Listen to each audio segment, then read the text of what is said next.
வணக்கம். அனைவருக்கும் மகாவீர் ஜெயந்தி நல்வாழ்த்துக்கள். இன்னைக்கான முதல் பதிவு. பங்குச்சந்தையில் நடந்த சில விஷயங்களை விரைவாக பார்க்கலாம். முக்கியமான தகவல், நான் செபி ரெஜிஸ்டர்ட் அட்வைசர் கிடையாது.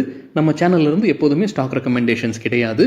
யூடியூப் சேனல் மட்டும் இல்லைங்க, மற்ற சோஷியல் மீடியா பிளாட்ஃபார்மான இன்ஸ்டாகிராம், வாட்ஸ்அப், டெலிகிராம்ல இருந்து கூட நாம ஸ்டாக் ரெக்கமெண்டேஷன்ஸ் வழங்குவதில்லை. மேலும் பணத்தை வாங்கிட்டு எந்த சேவையும் வழங்குவது இல்லை.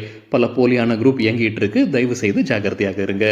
இந்த வீடியோவில் காட்டக்கூடிய அனைத்து கம்பெனிகளும் வெறும் இன்ஃபர்மேஷனல் பர்பஸ்க்காக மட்டுமே முதலீடு செய்யுங்கன்னு சொல்கிற வீடியோ கிடையாது.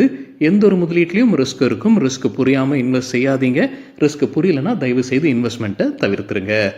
நம்ம ருபி டிரைவர் சேனலை ஆதரிக்கிற அனைத்து நல்ல உள்ளங்களுக்கும் நன்றி. சில இண்டிவிஜுவல் ஸ்டாக்ஸ் மற்றும் செய்திகள் விரைவாக பார்க்கலாம். நேற்று ஏப்ரல் 9 நிஃப்டி 0.6% குறைவாக க்ளோஸ் ஆயிருக்கு. ஃபாரின் இன்ஸ்டிடியூஷன் இன்வெஸ்டர்ஸ் கிட்டத்தட்ட 12,000 கோடி ரூபாய்க்கு வாங்கியிருக்கிறாங்க. 16,300 கோடி ரூபாய்க்கு விற்பனை செய்திருக்கிறாங்க. நெட் செல்லர்ஸாக இருக்கிறாங்க 4,400 கோடி ரூபாய்க்கு. டொமஸ்டிக் இன்ஸ்டிடியூஷன் இன்வெஸ்டர்ஸ் கிட்டத்தட்ட 14,000 கோடி ரூபாய்க்கு வாங்கியிருக்கிறாங்க. 11,000 கோடி ரூபாய்க்கு விற்பனை செய்திருக்கிறாங்க. நெட் பையர்ஸாக இருக்கிறாங்க 3,000 கோடி ரூபாய்க்கு.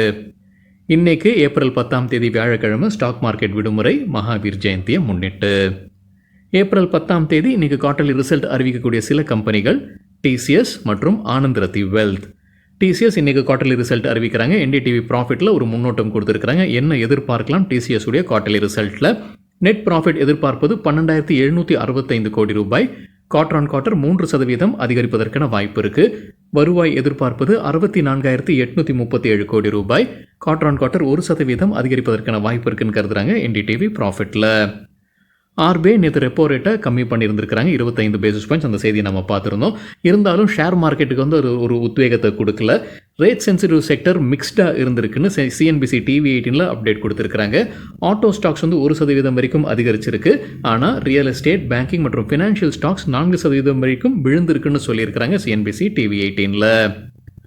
கோல்ட் லோன் பிஸ்னஸில் சில மாற்றங்கள் வருவதற்கான வாய்ப்பு இருக்குது அப்படின்னு ஆர்பிஐ முன்னவே அறிவிச்சிருந்தாங்க. நேற்று ஆர்பிஐடைய கவர்னர் 10 மணிக்கு இந்த அனௌன்ஸ்மெண்ட்டை கொடுத்துட்டு இருந்தார். அப்போ வந்து கோல்ட் லோன் பிஸ்னஸில் சில விதிகளை மாற்ற போகிறதாக சொல்லிட்டு இருந்தாங்க. அதுக்கப்புறம் அந்த பிஸ்னஸில் இருக்கக்கூடிய ஸ்டாக்ஸ் ஒரு வீழ்ச்சியை பார்த்தது. அந்த பாலிசி சேஞ்ச் வந்து சாயங்காலத்துக்குள்ளே வரும் தான் ஆர்பிஐ சொல்லியிருந்திருக்கிறாங்க. ஆனால் நம்ம ஷேர் மார்க்கெட் டைமிங்கில் அந்த டைமில் வந்து 10 மணிக்கு மேலே வந்து மணப்புரம், முத்தூட் போன்ற கம்பெனி எல்லாமே விழ ஆரம்பிச்சது. பெரிய அளவில் விழ ஆரம்பிச்சது. இப்போ மணி கண்ட்ரோல் என்ன சொல்லியிருக்கிறாங்கன்னா, ஆர்பிஐயோட கவர்னர் வந்து உறுதி கொடுத்துருக்கிறாரு. பெரிய கடினமான விதிகள் எதுவுமே வராதுன்னு சொல்லியிருக்கிறார் போல் தெரியுது. இது பிரஸ் மீட் நடந்திருக்குன்னு நினைக்கிறேன். அனௌன்ஸ்மெண்ட்டுக்கு பிறகு ஆர்பிஐ கவர்னருடைய பிரஸ் மீட்டில் கேள்வி கேட்டிருப்பாங்கன்னு நினைக்கிறேன். எனக்கு தெரியல. ஆனால் அவங்க விளக்கம் கொடுத்துருக்காங்க. பெரிய அளவில் வந்து அந்த கட்டுப்பாடுகள் இருக்காது அப்படின்னு. ஸோ எவ்வளோ பெரிய வீழ்ச்சியை அந்த மணப்புரம் ஃபினான்ஸ் எல்லாம் பார்த்ததோ, மணப்புரம் ஃபினான்ஸ், முத்தூட்லாம் பார்த்ததோ, அதுக்கப்புறம் அங்கேருந்து ஒரு ரிகவரி இருந்திருப்பதாக மணி கண்ட்ரோலில் தகவல் கொடுத்துருக்காங்க. அதுக்கப்புறமா சாயங்காலமாக வந்து அந்த பாலிசியுடைய சில டிராஃப்ட்டை வெளியிட்டிருக்கிறாங்க. என்னென்ன சேஞ்சஸ் இருக்குது அந்த கோல்ட் லோன் பிஸ்னஸ்லன்றது. அதுலேருந்து கிடைத்த சில விஷயங்கள், இதுவும் மணி கண்ட்ரோல்லேருந்து கிடைத்த சில தகவல் தான். பாரோவர் லிமிட்டை வந்து சரியாக இவங்க தேர்ந்தெடுக்க வேண்டும். அந்த நிறுவனங்கள் வந்து சரியாக தேர்ந்தெடுக்க வேண்டும். அதே போல் அந்த பணத்தை அவங்க லோன் கொடுத்ததற்கு பிறகு எதற்காக பயன்படுத்துகிறாங்க இந்த பணத்தை, அதையும் கண்காணிக்க வேண்டும்னு சொல்லியிருக்கிறாங்க. கோல்டுடைய பியூரிட்டி டெஸ்ட் வந்து ஒரு ஸ்டாண்டர்டைஸ்டாக இருக்கணுன்றதையும் கொண்டு வந்திருக்கிறாங்க. ஸோ இதெல்லாமே அந்த டிராஃப்ட் ப்ரொபோசலில் கொண்டு வந்திருப்பதாக மணி கண்ட்ரோலில் அப்டேட் கொடுத்துருக்காங்க. அதே போல் லோனை ரெனியூ பண்ணும்போதோ இல்லை டாப் அப் பண்ணும்போதோ, அந்த லோன் மீது டாப் அப் பண்ணும்போதோ ஏற்கனவே அந்த லோனில் பிரச்சனை எதுவும் இல்லை, அது ஸ்டாண்டர்ட் லோனாக இருக்கும் பட்சத்தில் மட்டும்தான் வழங்க வேண்டும் புதிதாகவும் கொண்டு வராங்க. இதெல்லாமே இந்த டிராஃப்ட்ல இருப்பதாக சொல்லியிருக்கிறாங்க மணி கண்ட்ரோல் செய்தியில். இண்டஸ்இண்ட் பேங்க் குறித்து மணி கண்ட்ரோல்லேருந்து கிடைத்த தகவல், இதற்கான ஒரு பதிலும் கொடுத்துருக்காங்க ஆர்பிஐ. இண்டஸ்இண்ட் பேங்க் அண்மையில் செய்தியில் இருந்துகிட்டு இருந்தது. சில அக்கௌண்டிங் இஷ்யூஸ் இருந்தது இண்டஸ்இண்ட் பேங்க்கில் அப்படின்ற செய்தி நம்ம பார்த்துருந்தோம். அதற்கும் அவங்க ஒரு அப்டேட் கொடுத்துருக்காங்க ஆர்பிஐ கவர்னர். இது பேங்கிங் சிஸ்டமுடைய ஃபெயிலியர் கிடையாது, பேங்கிங் சிஸ்டம் பாதுகாப்பாக தான் இருக்குது, இது வெறும் ஒரு கிரைசிஸ் மட்டும்தான், ஒரு ஃபெயிலியர் கிடையாதுன்னு சொல்லியிருக்கிறாரு ஆர்பிஐ கவர்னர். விசாரணை போய் கொண்டிருக்கு. விசாரணை முடிவுக்கு வந்ததற்கு பிறகு சரியான நடவடிக்கை எடுக்கப்படும்னு சொல்லியிருக்கிறாரு ஆர்பிஐ கவர்னர். சைனா யூஎஸ்ஏவுடன் பேச்சுவார்த்தையில் இறங்குறாங்கன்னு மணி கண்ட்ரோலில் சொல்லியிருக்கிறாங்க. சைனா மீது வரி போட்டிருக்கிறாங்க யூஎஸ்ஏ. சைனா வந்து பதிலுக்கு வரி போட்டிருந்தாங்க. 54% வரி போட்டாங்கன்னு நினைக்கிறாங்க. மறுபடியும் இவங்க ஒரு 50%, மணிக்கு 34% சைனா வரி விதிச்சாங்க யூஎஸ்ஏ மீது. யூஎஸ்ஏ பதிலுக்கு ஒரு 50%, ஒட்டுமொத்தமாக 100%க்கு மேலே யூஎஸ்ஏ சைனா மீது வரி விதிச்சாங்க. இப்போ சைனா வந்து பேச்சுவார்த்தைக்கு தயாராக இருக்கிறாங்கன்னு மணி கண்ட்ரோல் தகவல் சொல்லியிருக்கிறாங்க. ஆனால் அதே மணி கண்ட்ரோல் செய்தியில் கொஞ்ச நேரம் கழிச்சு என்ன செய்தி கொடுத்துருக்காங்கன்னா, சைனா பதிலுக்கு மறுபடியும் டாக்ஸ் போட்டிருக்கிறாங்க யூஎஸ்ஏ மீது. இப்போ 84% கொண்டு போய் நிறுத்துறாங்க சைனா யூஎஸ்ஏ மீது போட்டிருக்கக்கூடிய வரி. ஏப்ரல் 10 இது அமலுக்கு வருவதாக சொல்லியிருக்கிறாங்க. இதுவும் மணி கண்ட்ரோல்லேருந்து கிடைத்த தகவல். யூரோப்பியன் யூனியன் யூஎஸ்ஏ மீது வரி விதிக்கிறாங்க. யூஎஸ்ஏ பொருட்கள் கிட்டத்தட்ட 23.2 பில்லியன் US மதிப்பிற்கான பொருட்களுக்கு வந்து வரி விதிக்கிறாங்க. ஸ்டாண்டர்டாக ஒரு வரி விதிக்கல போல தெரியுதுங்க. ஒவ்வொரு ப்ராடக்ட்ஸ்க்கும் ஒவ்வொரு மாதிரியான வரி விதிக்கிறாங்க போல. அதிகபட்சமும் 25% வரைக்கும் வரி விதிக்கிறாங்க போல தெரியுது. சில பொருட்களுடைய அந்த லிஸ்ட்லேருந்து அந்த நீக்கி இருக்கிறாங்க. யூஎஸ்ஏ வந்து அதை போடாதீங்கன்னு சொல்லியிருக்கிறாங்க போல தெரியுது. போட்டால் 200% நாங்கள் உங்கள் மீது வரி போடுவோம்னு சொல்லியிருக்கிறாங்க போல. ஸோ அந்த மாதிரி பொருட்கள் அவங்க நீக்கி இருக்கிறாங்க யூரோப்பியன் யூனியன். ஸோ அவங்களும் இப்போ வரி விதிக்கிறாங்க. மணி கண்ட்ரோல்லேருந்து கிடைத்த தகவல் இது. பேங்க் ஆஃப் இந்தியா தரப்புல வந்து அப்டேட் இருக்குது. நேற்று reserve bank of India repo ரேட்டை குறைச்சிருக்கிறாங்க 25 பேசிஸ் பாயிண்ட்ஸ். அது தொடர்ந்து இப்போ bank of India repo based lending ரேட்டை குறைச்சிருக்கிறாங்க. ஏப்ரல் 9 கொண்டு வராங்க. 9.1%லேருந்து 8.85% குறைச்சிருக்கிறாங்க. அதே அளவுக்கு குறைச்சிருப்பதாக சொல்லியிருக்கிறாங்க bank of India. So home loan யாரெல்லாம் அந்த ஃப்ளோட்டிங் லோனில் இருக்கிறாங்களோ அவங்களுக்கு எல்லாமே இது பயனுள்ளதாக இருக்கும். யூனியன் கேபினட் ரயில்வே ப்ராஜெக்ட்ஸ்க்கு ஒப்புதல் வழங்கியிருக்கிறாங்க. திருப்பதி காட்பாடி ரூட்டுக்கு அவங்க ரயில்வே ப்ராஜெக்ட்டுக்கு ஒப்புதல் வழங்கியிருக்கிறாங்க. கிட்டத்தட்ட 1332 கோடி ரூபாய்க்கான ப்ராஜெக்ட் இதுன்னு சொல்லியிருக்கிறாங்க எக்கனாமிக் டைம்ஸில். ஜெஃப்ரீஸ் ஐடி ஸ்டாக்ஸ்க்கு என்ன ரேட்டிங் டார்கெட் கொடுத்துருக்காங்க? இது யூஎஸ்ஏ டேரிஃப் விதித்ததற்கு பிறகு டிசிஎஸ் உடைய ரேட்டிங்கை டவுன்கிரேட் பண்ணியிருக்கிறாங்க. பையிலிருந்து ஹோல்டாக குறைச்சிருக்கிறாங்க. டார்கெட் ப்ரைஸும் குறைச்சிருக்கிறாங்க. 4530 3300 குறைச்சிருக்கிறாங்க.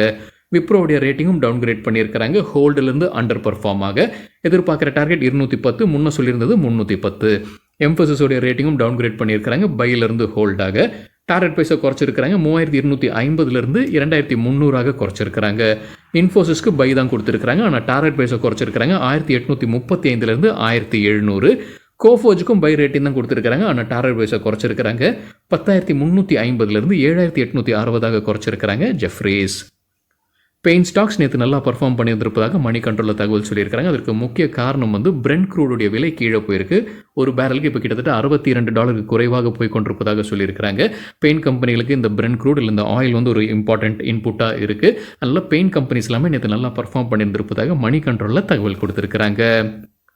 Garment Mantra lifestyle rights இஷ்யூக்கான அப்டேட் வெளியிட்டிருக்கிறாங்க. ரைட்ஸ் இஷ்யூ வழியாக ஃபண்ட் ரைஸ் பண்ணுறாங்க 50 கோடி ரூபாய். விலை நிர்ணயித்திருப்பது ₹1.20. ஆமாங்க, இது பென்னி ஸ்டாக். நேற்று க்ளோசிங்லேருந்து ஒப்பிடும்போது 26% குறைவாக விலையை நிர்ணயித்திருக்கிறாங்க. இந்த ரைட்ஸ் இஷ்யூ வந்து அவங்க பார்ட்லி பெய்டு ஈக்விட்டி ஷேர்ஸை தான் கொண்டு வராங்க. அதாவது ₹1.20 முழுசாக நம்ம கட்ட வேண்டிய அவசியம் இல்லை. அப்ளிகேஷன் டைமில் வெறும் 30 பைசா கட்டினா போதும். அது வந்து நம்ம எடுத்துக்கலாம். அது பார்ட்லி பெய்டு ஷேர்ஸாக. மீதம் இருக்கிற பணத்தை வந்து தவணை முறையில் அவங்க அழைப்பு விடுவாங்க. தவணை முறையில் குறைந்தபட்சம் 2 தவணையாவது இருக்கும். அந்த தவணை முறையில் மீதம் இருக்கிற பணத்தை கட்டி அதை ஃபுல்லி பெய்டாக மாற்றிக்கலாம் அவங்க அழைப்பு விடும்போது. ஸோ இது பார்ட்லி பெய்டு ஈக்விட்டி ஷேர்ஸாக தான் இந்த ரைட்ஸ் இஷ்யூவை கொண்டு வராங்க கார்மெண்ட் மந்த்ரா லைஃப் ஸ்டைல். எவ்வளவு ரைட்ஸ் என்டைட்டில்மெண்ட் கொடுக்குறாங்கன்னா 39 ரைட்ஸ் என்டைட்டில்மெண்ட் இலவசமாக கொடுக்குறாங்க. 20 ஷேர் வைத்திருந்தால் ரெக்கார்ட் டேட் படி இந்த ரைட்ஸ் என்டைட்டில்மெண்ட்டை பயன்படுத்தி நம்ம ரைட்ஸ் ஷேரை வாங்கலாம் விருப்பம் இருந்தால். ரெக்கார்ட் டேட்டும் அறிவிச்சிருக்கிறாங்க ஏப்ரல் 17. ரைட்ஸ் இஷ்யூனா என்ன அப்படின்னு நம்ம வேறொரு வீடியோவில் டீட்டெயிலாக பேசியிருக்கோம். ஒரு கம்பெனி ரைட்ஸ் இஷ்யூ அறிவிச்சாங்கன்னா ஷேர் ஹோல்டர்ஸ் ஆகிய நாம் சில விஷயங்களை செய்யணும். செய்யாமல் விட்டோம்னா நமக்கு தான் நஷ்டம். ரைட்ஸ் இஷ்யூ குறித்தான வீடியோட லிங்க் இந்த வீடியோட டிஸ்கிரிப்ஷனில் இருக்குது. Laddu Gopal online services limited தரப்பு அப்டேட் இருக்குது. அவங்களுக்கு ஸ்டார் ஐடி சொல்யூஷன்ஸ் லிமிடெட் கிட்டேருந்து ஆர்டர் கிடச்சிருக்கு. அதோடைய மதிப்பு $69,84,000. இபேக் டியூரபிள் தரப்பு அப்டேட் இருக்குது. உற்பத்தி திறனை அதிகரிக்கிறாங்க. வாஷிங் மிஷின் பிஸ்னஸில் தான் நம்ம உற்பத்தி திறனை அதிகரிக்கிறாங்க. ஆண்டு ஒன்றிற்கு கூடுதலாக 6 லட்சம் யூனிட்ஸை கொண்டு வராங்க. இதற்காக அவங்க முதலீடு செய்திருப்பது 50 கோடி ரூபாய். கிரீவ்ஸ் காட்டன் லிமிடெட் அவங்களுடைய புது எலக்ட்ரிக் வாகனத்தை அறிமுகம் செய்கிறாங்க. Ampere Rio 80. அதோடைய விலை 59,900 ரூபாய்.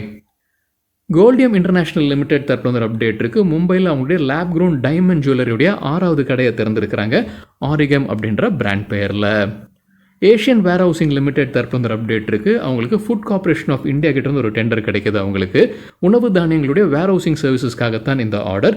என்ன தொகைக்கு என்ன காலளவு போன்ற தகவல் வெளியிடல ஏஷியன் வேர் ஹவுசிங் லிமிடெட். எல்டி ஃபுட்ஸ் தரப்பு அப்டேட் இருக்குது. மத்திய பிரதேஷ் ஆலையில் தீ விபத்து ஏற்பட்டிருந்தது. அதற்கான இன்சூரன்ஸ் கிளைம்கான அப்டேட் வெளியிட்டிருக்கிறாங்க. சுப்ரீம் கோர்ட் ஆர்டருக்கு இணங்க இப்போ ஓரியண்டல் இன்சூரன்ஸ் கம்பெனி 265 கோடி ரூபாய் கம்பெனிக்கு வழங்கியுள்ளதாக சொல்லியிருக்கிறாங்க எல்டி ஃபுட்ஸ். இந்தியாவில் டேட்டா சென்டர் பிஸ்னஸில் இருக்கக்கூடிய ஸ்டாக்ஸ் நேற்று ஒரு வீழ்ச்சியை பார்த்துருக்குன்னு மணி கண்ட்ரோலில் தகவல் சொல்லியிருக்கிறாங்க. அதற்கு முக்கிய காரணம் அவங்க சொல்லியிருப்பது யூஎஸில் டெக் ஸ்டாக்ஸ் ஒரு வீழ்ச்சியை பார்த்துருந்துருக்கு. குறிப்பாக என்விடியா வந்து விழுந்திருக்கு. அதனால் இந்தியாவில் இருக்கக்கூடிய இந்த டேட்டா சென்டர் பிஸ்னஸில் இருக்கிற ஸ்டாக்ஸ் ஆனந்த்ராஜ், பிளாக் பாக்ஸ் போன்ற நிறுவனங்களும் 6% வரைக்கும் நேற்று விழுந்திருப்பதாக சொல்லியிருக்கிறாங்க மணி கண்ட்ரோலில். ஐடிபிஐ பேங்க் நேற்று இன்ட்ராடேல 5% அதிகரித்தது. மணி கண்ட்ரோல்லேருந்து கிடைத்த தகவல். அவங்க என்ன சொல்லியிருக்கிறாங்கன்னா, டிபார்ட்மெண்ட் ஆஃப் இன்வெஸ்ட்மெண்ட் மற்றும் பப்ளிக் அசெட் மேனேஜ்மெண்ட் அவங்க வந்து இந்த டைவெஸ்ட்மெண்ட் பண்ணிக்கிட்டு இருக்கிறாங்க. ஐடிபிஐ பேங்க்கில் அரசு வைத்திருக்கக்கூடிய ஷேர்ஸை அது கரெக்டாக போய்கிட்டு இருக்குன்ற மாதிரி தகவல் கொடுத்துருப்பதாக சொல்லியிருக்கிறாங்க. மணி கண்ட்ரோலில் அதிகாரப்பூர்வ அறிவிப்பு தான் வந்து தான் தெரியலிங்க. ஆனால் கரெக்டாக அந்த ப்ராசஸ் போய்கிட்டு இருக்கு அப்படின்னு மணி கண்ட்ரோலில் அப்டேட் கொடுத்துருக்காங்க. மத்திய அரசு மற்றும் லைஃப் இன்சூரன்ஸ் கார்பரேஷன் கைவசம் 94.7% ஸ்டேக் இருக்கு ஐடிபிஐ பேங்க்கில். இதில் கிட்டத்தட்ட 61% ஸ்டேக் இந்த இரண்டு பேரும் விற்பனை செய்வதற்கான முயற்சியில் இருக்கிறாங்க. அந்த ப்ராசஸ் கரெக்டாக போய்கிட்டு இருக்குன்ற தகவல் கொடுத்துருக்காங்க மணி கண்ட்ரோலில். நேற்று இது ஒரு காரணமாக சொல்லியிருக்கிறாங்க. இன்ட்ராடேல ஐடிபிஐ பேங்க் 5% அதிகரித்ததற்கு. கிளென்மார்க் ஃபார்மா குறித்து மணி கண்ட்ரோல்லேருந்து கிடைத்த தகவல். நேற்று இன்ட்ராடேல 6% விழுந்திருக்கு. அவங்களுடைய சில மருந்துகளை யூஎஸ்ஏ மார்க்கெட்லேருந்து திரும்ப பெறுறாங்க. இதில் பெரும்பாலான மருந்துகள் அவங்களுடைய மத்திய பிரதேஷ் ஆலையிலிருந்து உற்பத்தி செய்யப்பட்டது.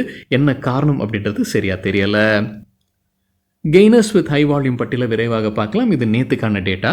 ஹை வால்யூம்னு எப்படி சொல்கிறேன்னா, நேற்று வால்யூமுடன் கடந்த 10 நாளைக்கான ஆவரேஜ் வால்யூமை ஒப்பிடும்போது 100%க்கு மேலே இருக்கிற சில ஸ்டாக்ஸ். கெய்னர்ஸ்னு சொல்லும்போது ஷேர் ப்ரைஸ் நேற்று அதிகரித்திருக்க வேண்டும். ஜோதி லேப்ஸ் 10% ஷேர் பிரைஸ் அதிகரித்தது. 2575% வால்யூம் அதிகரித்தது.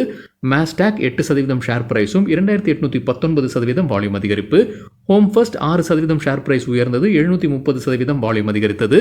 ரூட் மொபைல் 6% ஷேர் பிரைஸும் 562% வால்யூம் அதிகரிப்பு. Doctor Lal path labs 5% share price அதிகரித்தது. 140% வால்யூம் அதிகரித்தது. சென்கோ கோல்ட் 5% ஷேர் பிரைஸும் 360% வால்யூம் அதிகரிப்பு. அவாந்தி ஃபீட்ஸ் 5% ஷேர் பிரைஸ் உயர்ந்தது. 260% வால்யூம் அதிகரித்தது.